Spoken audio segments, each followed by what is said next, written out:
From Columbia in high definition, this is WIS News 10 Awareness.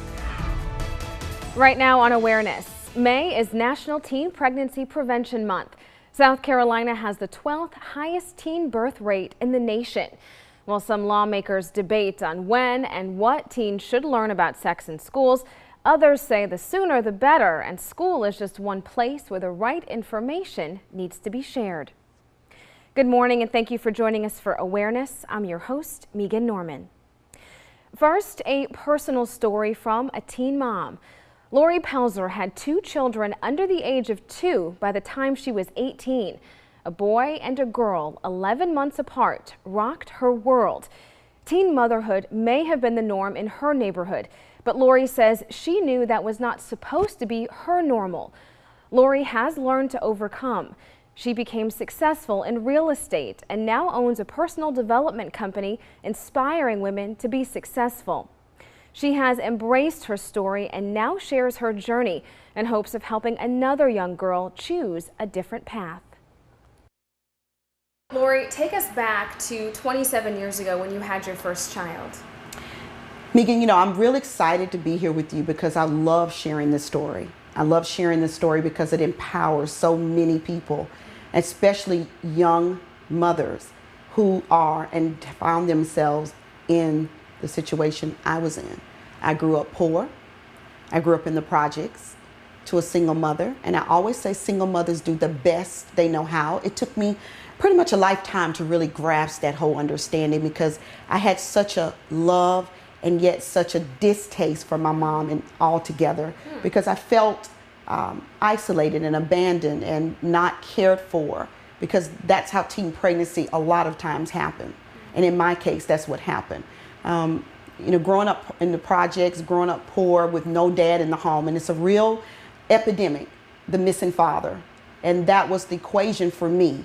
So that missing link, that father to love on you, to hold on you, to grab hold of you, to tell you that you're beautiful, to tell you that you can be. It's a missing link, and for me, I looked for it. And that really impacted you during a crucial time in your life. So how old were you? I was 16 when I got pregnant the first child, and I was 17 with the second child, and by 18, of course, I was a mother of 2 children. So when you were pregnant with your first child, what did you think? Did you think, well, this is normal, this is how life should be? No, I absolutely knew it was not normal. I knew that I was in a bad place. I understood that I was, for lack of better terms, that it was over for me unless I made some changes.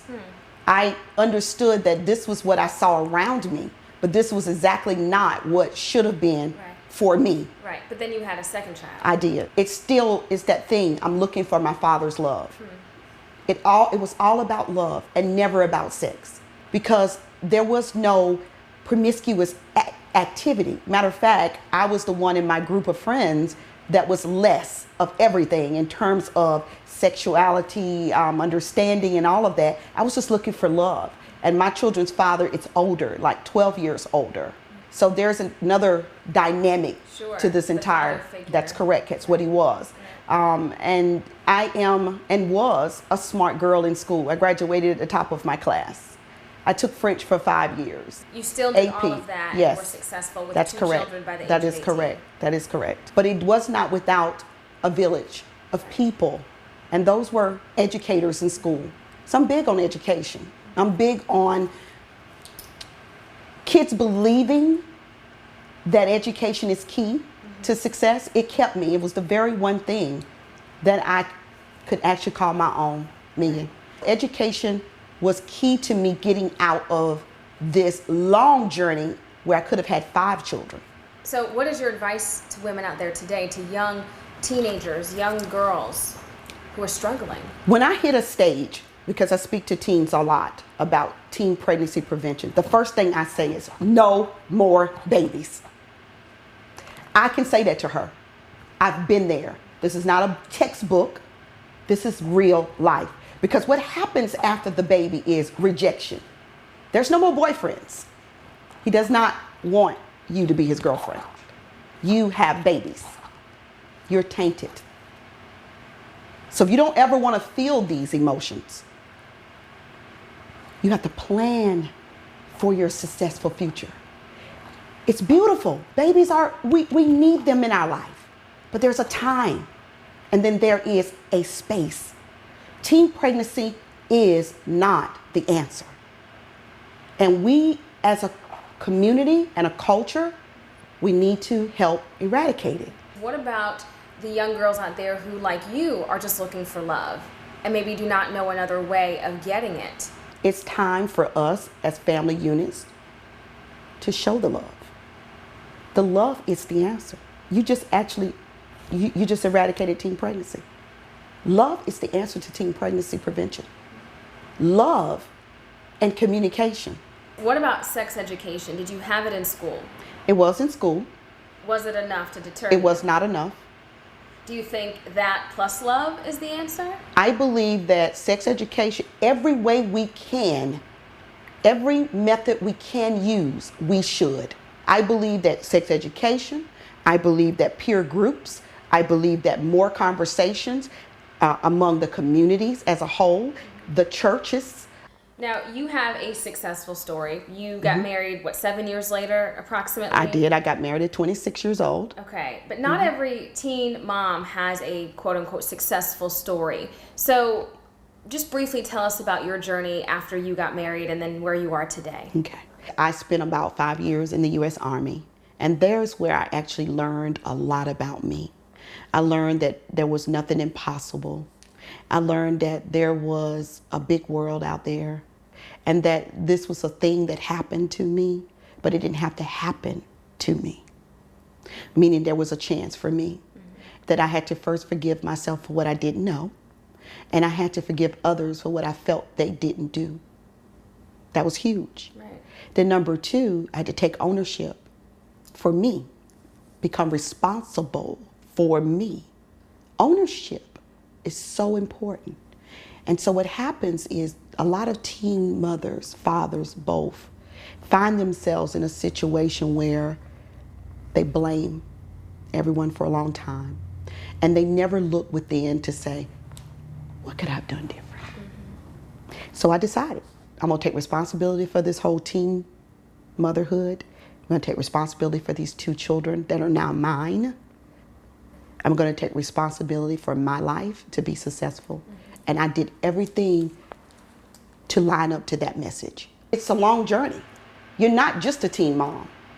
That is the rest of your life. It's the rest of your life. And everything that you go do is affected with that one decision. Unless you decide that you don't want the responsibility. So then if you don't want the responsibility, then we're looking at a history, and we're looking at what they call a generational. The cycle continues. That's correct. But it doesn't have to. It doesn't have to. Communication and education. That's correct. And love. Right. Can't forget that. The most That important powerful thing called love and self-love. But I will say this. Teen mothers can be successful. It is not going to be easy. Society has still not accepted it, even though it may seem like it. So let's be clear. You have to make a decision about your life. And I know it seems hard to think that a teen could actually make a decision, because people say teens don't know how to make decisions. But I was a teen that made a decision. And they have to, because as we said, it is the rest of your life. That's correct. They have to. You have to find it within you to make a decision. I know they can, because I did. Lori, great advice. Thank you you for being with us. Thank you. Thank you, Megan. That was only the surface of Lori Pelzer's story. She struggled a lot in the beginning, balancing new babies while barely being more than a baby herself, and looking for optimism in the future. She went to some deep, dark places, but with the help of the community, her intellect, and her inner strength, she accepted her responsibilities and moved forward. At the end of the show, Lori will reflect more on her journey. Still to come on Awareness, one group is on a mission to help prevent teen pregnancy by engaging in the conversation. Young people are constantly bombarded with messages about sex, whether it's MTV or the internet or music videos or whatever the case. And so we don't have a choice anymore whether or not young people are going to learn about sex. We do have a choice as to who the instructor is. The South Carolina campaign to prevent teen pregnancy is taking their message on the road in the month of May. They are on a mission to fight the stigma of teen pregnancy and get information to those who need it most.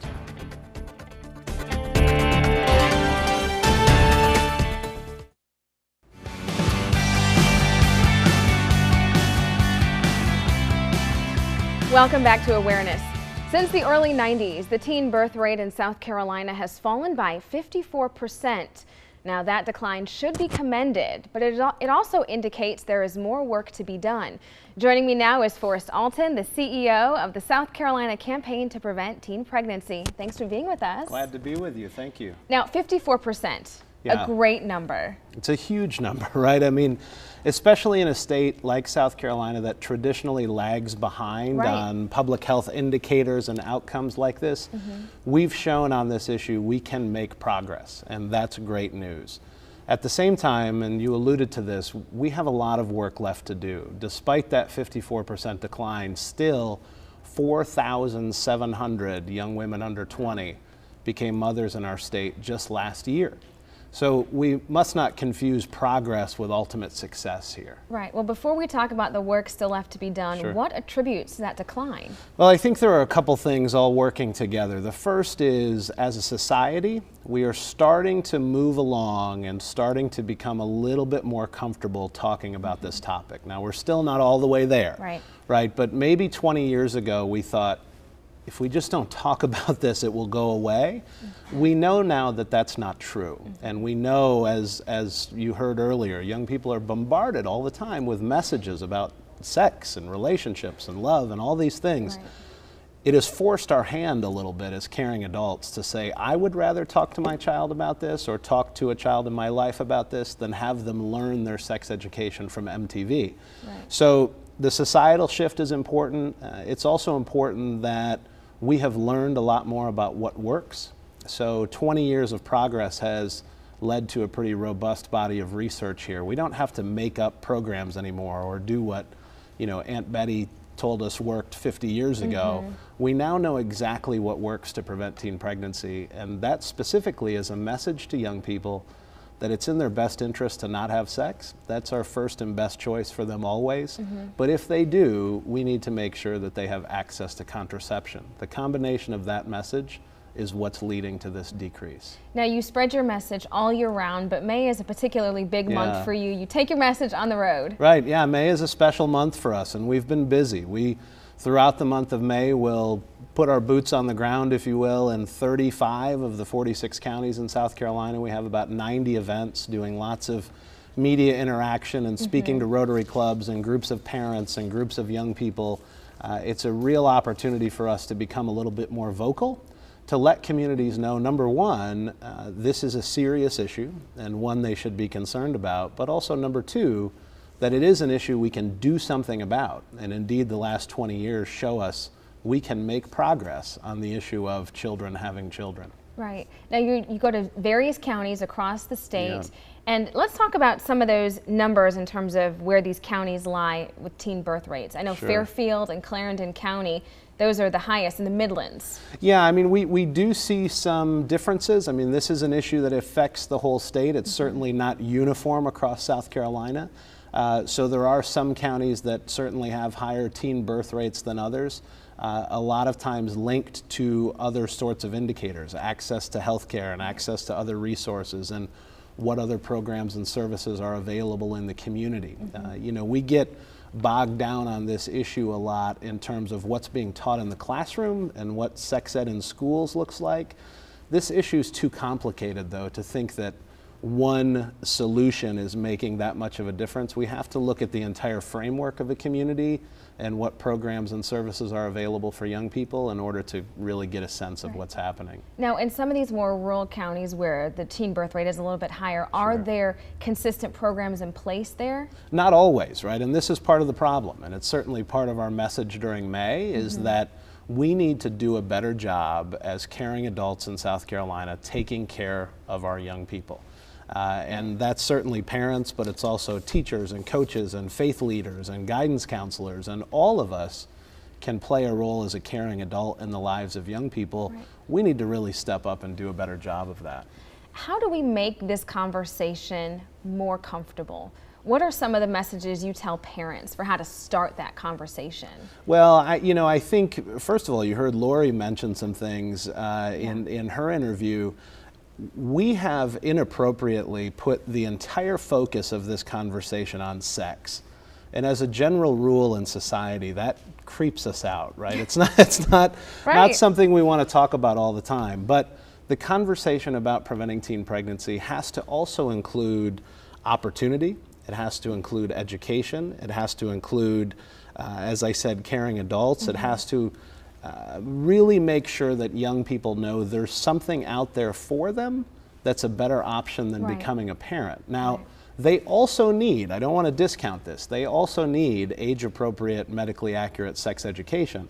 So when they make the decision to say, I don't want to get pregnant, they understand what that means mm-hmm. and understands how they can do that. Mm-hmm.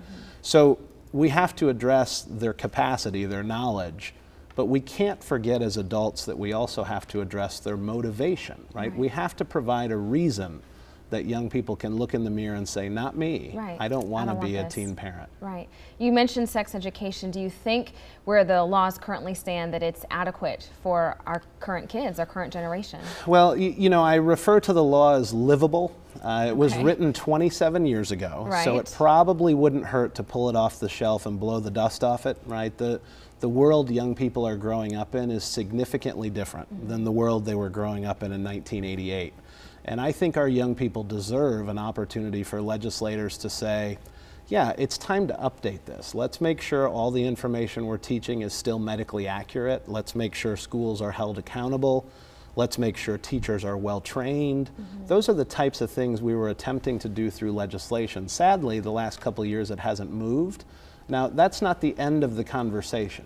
As I said, school-based sex education is absolutely essential. It's one component. It's also absolutely insufficient. Yeah. That's exactly right. Yeah. So when we get too solely focused on one solution on this issue, it becomes a distraction, and we need to make sure that in addition to schools, we're putting supports in around the community, helping parents, mm-hmm. helping the faith community, all those other entities too. Now, as you've been traveling the state during the month of May and on a regular basis, as I know, what is the reaction from the community? Are they embracing this? Are they talking about this? Interestingly, yes. People recognize that this is an issue. More often than not, they say, I get it, it's a problem, but what do I do? Right? It's the solution parts that we haven't been as clear about communicating. And a lot of people will think, oh, well, I don't have children, or thank goodness my children are grown now, or my least favorite mm-hmm. comment of all, oh, thank goodness I only have boys. That one really gets me. But the fact is there is something for everybody in the community to do. Right. Whether that's, again, reaching out to be a mentor, to be a caring adult, whether that's making sure that there are employment opportunities and work shadow opportunities, whether that's simply stopping and asking a young person and engaging them in conversation. Right. One of the questions that I remember growing up that somewhere along the line we stopped asking is, to grab a young person's hand and say, what do you want to be when you grow up? Yeah. Right? I mean, I hear that and I still get goosebumps, but somewhere along the line we stopped asking young people. Yeah. We've lost that. We've stopped letting them know that we care about them, and that's a real problem. Yeah, as Lori said, the love needs to be there. Forrest, thank you for being with us. Absolutely, always my pleasure. Still to come on Awareness, engaging in the conversation. Some local events that will educate you on how to talk to your teens about sex. Plus, some final words from Lori Pelzer as she reflects on the decisions that changed her life forever.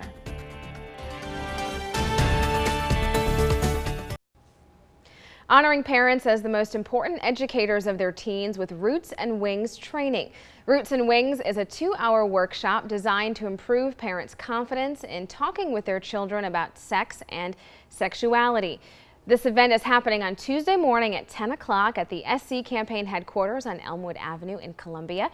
To register, visit our website, wistv.com. You'll find a link under the Big Red 10. And in June, the SC Campaign is hosting its 16th annual Teen Pregnancy Prevention Conference in Columbia at the Marriott downtown. It will be 2 days of learning and networking. More than 350 people from across the state and the nation are expected to attend. You can find registration for this event also on our website under the Big Red 10. Workshops and conferences can be great tools for teens and parents alike, and it also helps when there's a personal story to help push you in the right direction. Lori Pelzer's encouraging words for teens. By the age of 18, I was a mother to 2 children. I grew up poor. I grew up in the projects to a single mother. My father was not in the home, and I was looking for love. And I know what it's like being absent of love. I felt isolated, I felt abandoned, and there were times that I even went through child sexual abuse. But none of that was the big excuse, the excuse to live a life not fulfilling. Teen pregnancy took a lot of my dreams away. And for so many years, I felt like, could I ever recapture my dream of being an attorney, of having this beautiful life? Teen pregnancy is serious. It's nothing to play with. It's not this big glorifying thing. Teen pregnancy is real. It's forever. It doesn't go away. But it can be a part of your success story. I became successful. If you are looking at this and this has been a part of your story, or you know of someone who has this story, know that A, yes, you can overcome, but B, you must take responsibility.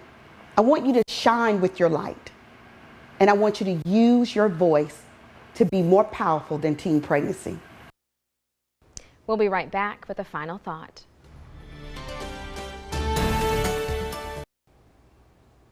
Putting an end to teen pregnancy starts with having a conversation. In the age of the internet, we cannot afford to let blogs and videos educate our children.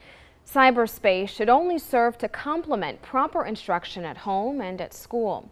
It may be uncomfortable. It may be something you don't want to talk about. But if you don't start talking and listening to what's happening with your children, you will have to deal with the consequences. A conversation is no guarantee, but it is a start. Until next time, I'm Megan Norman. This is Awareness.